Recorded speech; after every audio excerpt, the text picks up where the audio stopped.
आलू दिए मुरगिर झोल तो आपनारा प्रत्येकेई बानान, तबे आमी जेभाबे बानिয়েছি সেভাবে একবার বানিয়ে দেখুন। মুরগির যে ছিবড়ে ভাবটা থাকে এইভাবে রান্না করলে সেই ছিবড়ে ভাবটা আর থাকবে না। ড্রিম রিলিশের পক্ষ থেকে আপনাদের জানাই সাদর আমন্ত্রণ। আর আমার আজকের রেসিপি হলো আলু দিয়ে মুরগির ঝোল। আর এই রেসিপির জন্য চিকেন নিয়েছি 1 কেজি আর একটু ছোট সাইজের আলু মাঝখান থেকে এইভাবে কেটে নিয়েছি। আর আলুগুলো যেন কালো না হয়ে যায় সেজন্য জলের মধ্যে আলুগুলোকে রেখে দিয়েছি। আর এই রেসিপিটা আমি সরষের তেলেই রান্না করে নেব, সেজন্য কড়াইতে পরিমাণ মতন সরষের তেল দিয়ে তেলটা যখন গরম হয়ে যাবে তখন কেটে রাখা আলুগুলো এর মধ্যে দিয়ে দিচ্ছি।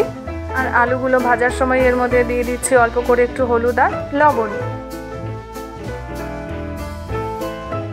এরপর যখন এইভাবে আলুগুলো লাল লাল করে ভাজা হয়ে যাবে তখন আলুগুলো তুলে রাখছি একটা পাত্রের মধ্যে।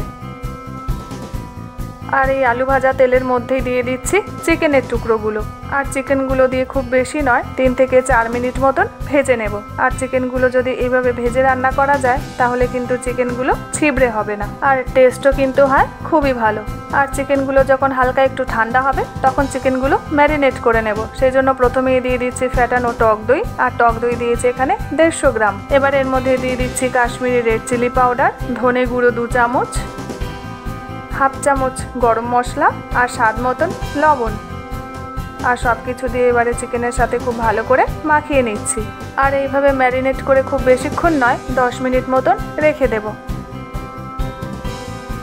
এদিকে চিকেনগুলো ভাজার পরে কিন্তু তেলটা অনেকটাই বেড়ে গেছে। এবারে ওই তেলের মধ্যেই দিয়ে দেব প্রথমে হাফ চামচ গোটা জিরে। আর জিরেটা একটু ফ্রাই করে এর মধ্যে দিয়ে দেব ফাইন চপড পেঁয়াজ। আর এখানে পেঁয়াজ নিয়েছি আমি প্রায় 300 গ্রাম মতন।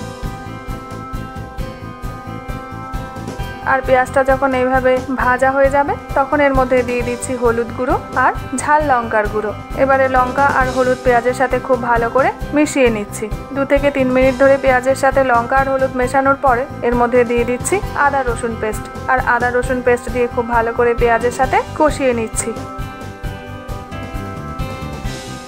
এরপর আদা রসুনের কাঁচা গন্ধটা যখন চলে যাবে তখন তার মধ্যে দিয়ে দিচ্ছি টমেটো পেস্ট, আর ঝালের জন্য দিয়ে দিচ্ছি কিছুটা কাঁচা লঙ্কা কুচি। মুরগির মাংস একটু ঝালঝালি ভালো লাগে, তাই যে যতটা ঝাল পছন্দ করেন ঠিক সেইভাবেই ঝালটা দিয়ে দেবেন। এরপর সমস্ত মশলা যখন খুব ভালো করে কষানো হয়ে যাবে আর মশলা থেকেও তেলটা ছেড়ে যাবে তখন তার মধ্যে ম্যারিনেট করা চিকেনগুলো দিয়ে দিচ্ছি। আর একই সঙ্গে দিয়ে দিচ্ছি ভেজে রাখা আলুগুলো। চিকেন আর আলুটা মশলার সাথে খুব ভালো করে কষিয়ে নিচ্ছি। 2 থেকে 3 মিনিট ধরে সমস্ত কিছু ভালো করে মেশানোর পরে চিকেনটা চাপা দিয়ে দিচ্ছি। আর চাপা দিয়ে 4 থেকে 5 মিনিট ভালো করে কষিয়ে নেব। 4 থেকে 5 মিনিট ধরে ঢাকা দিয়ে কষানোর পরে ঢাকাটা খুলে নিচ্ছি। আর একবার ভালো করে সবকিছু মিশিয়ে দিয়ে দিচ্ছি পরিমাণ মতন জল। জলটা দেওয়ার পর আরও 10 মিনিট লাগবে চিকেনটা সেদ্ধ হতে।